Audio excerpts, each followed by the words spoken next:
जय श्री राधे राधे राधे।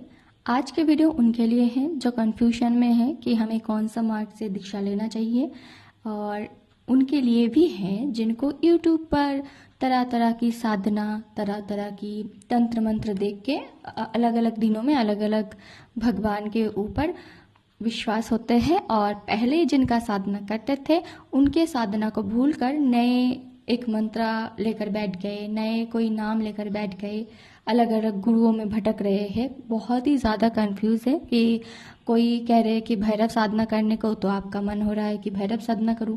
कोई कह रहे हैं कि ललिता शास्त्र नाम का पाठ करने को, तो आपका मन हो रहा है कि ललिता शास्त्र नाम का पाठ करूं।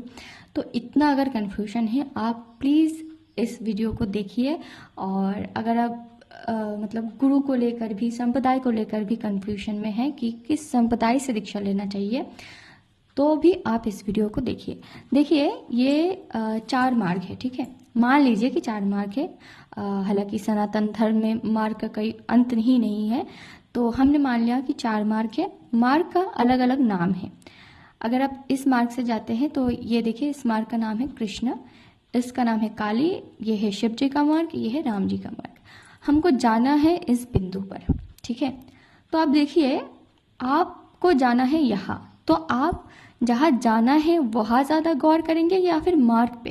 क्योंकि देखिए, आप कोई भी मार्ग चुनिए, कोई भी रास्ता आप लेते हैं, आप जाएंगे तो यहाँ ही। आपका जो मेन उद्देश्य है वो इस बिंदु पर पहुँचना है। तो ठीक है, तो भगवान है ये बिंदु, ठीक है। जो एनर्जी, जो एक ईश्वर है, वो है ये बिंदु, और ये है मार्ग जो कि हम संप्रदाय के नाम पे जानते हैं, जो कि अलग अलग मंत्र तंत्र के माध्यम से हम पहुंचते हैं, ठीक है। तो आपको ये समझना होगा कि आप किसी भी मार्ग से जाएंगे, आप यहाँ ही पहुंचेंगे, ठीक है। मतलब इस बिंदु पर ही जाना आपका गोल है, मार्ग आपका गोल नहीं है। रास्ता आप कोई भी चुन सकते हैं, ठीक है। ये आपका गोल नहीं है। पूरा जीवन अगर आप किस मार्ग से जाना है ये सोचते सोचते बिताएंगे तो आप यहाँ कभी पहुंच ही नहीं पाएंगे, ठीक है। तो आपको किसी एक मार्ग को चुनना है और उसी मार्ग पे चलते रहना है। मान लीजिए कि आपने हरे कृष्णा महामंत्र का जप करना स्टार्ट किया, तो करते करते यानी आपने इस मार्ग पर चलना शुरू कर दिया, ठीक है। और करते करते करते आप यहाँ तक पहुँच गए।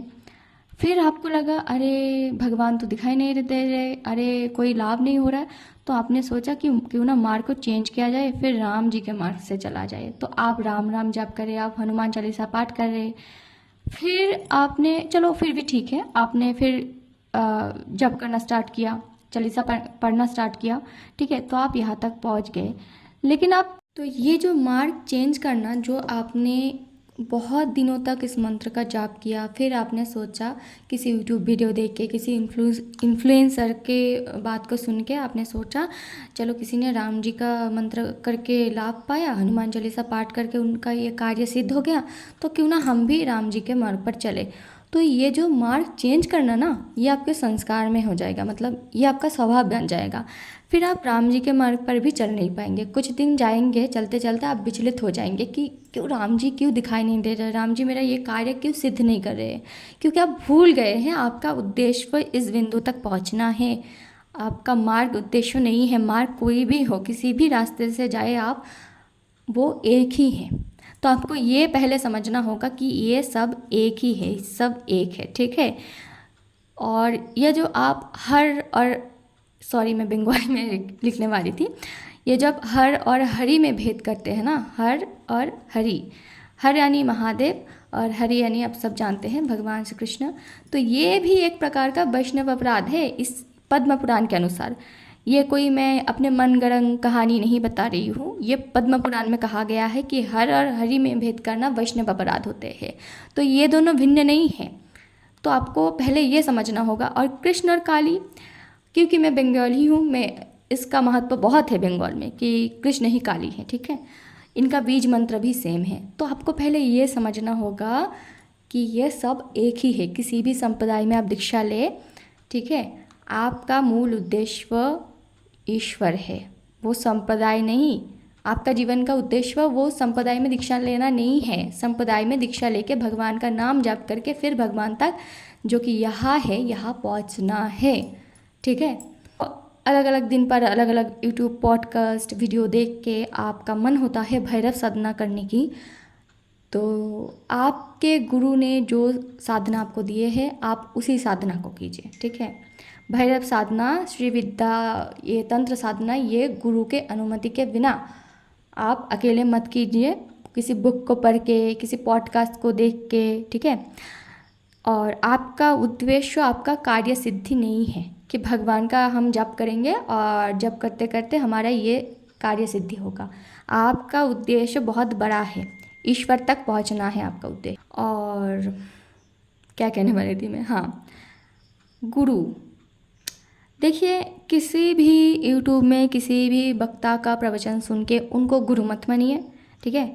हो सकता है कि वो अच्छे फिलोसोफर हो सकता है कि वो अच्छे वक्ता हो, ठीक है, मोटिवेशनल स्पीकर हो, लेकिन वो भक्त है, वो वैष्णव है, इसका कोई इन सब से लेना देना नहीं है। तो गुरु आप उसे ही बनाइए जिनको देख के आपको गोविंद की याद आए, ठीक है। मतलब जिस भी देवी या देवता का पूजा आप करना चाहते हैं, साधना आप करना चाहते हैं, उन गुरु को देख के उनका याद आए। आशा करती हूँ मैं जो समझाना चाहती थी आपको वो आप समझ गए होंगे, और दर बदर ना भटक के, अपना दिन रात वेस्ट ना करके किसी भी एक मार्ग को चुनिए और उसी मार्ग पे चलते रहिए, मार्ग को चेंज मत कीजिए, ठीक है। तो और गुरु के आज्ञा का पालन कीजिए। जय राधे, श्री राधे।